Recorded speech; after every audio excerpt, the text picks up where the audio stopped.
Hello hello hello, তোমাদের সেদিনকেই বললাম না যে আমি এখন এমন একটা পরিস্থিতির মধ্যে রয়েছি, সর্বদা তাড়াহুড়োর মধ্যে থাকি।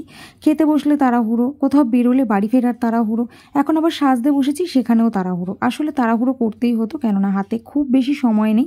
10 থেকে 15 মিনিটের মধ্যে রেডি হয়ে আমাকে 10 থেকে 15 মিনিটের মধ্যে একটা ভিডিও শ্যুট করতে হতো, যেই ভিডিওতে তোমরা এসে ভুরি ভুরি ভুরি ভুরি ভালোবাসা দিয়েছো, প্রচুর প্রচুর প্রশংসা করেছো। জানি না অতটাও প্রশংসনীয় হয়েছিল কিনা ভিডিওটা।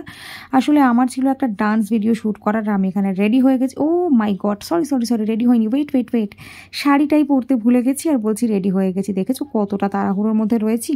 দাঁড়াও, চুলটা খুলে আমি একদম কমফোর্টেবল ফিল করি না। আমি চুলটা একটু আটকে নিলাম, আর আমি জানি একটা জিনিস এখানে প্রচণ্ড রকম কম আছে। আমার কপালে একটা ছোট্ট কালো টিপের কম ছিল, যেটা আমি তখনই দেখেছিলাম আর কি, বাট আমি টিপটা খুঁজে পাচ্ছিলাম না বলে আমি আর টিপটা পরিনি।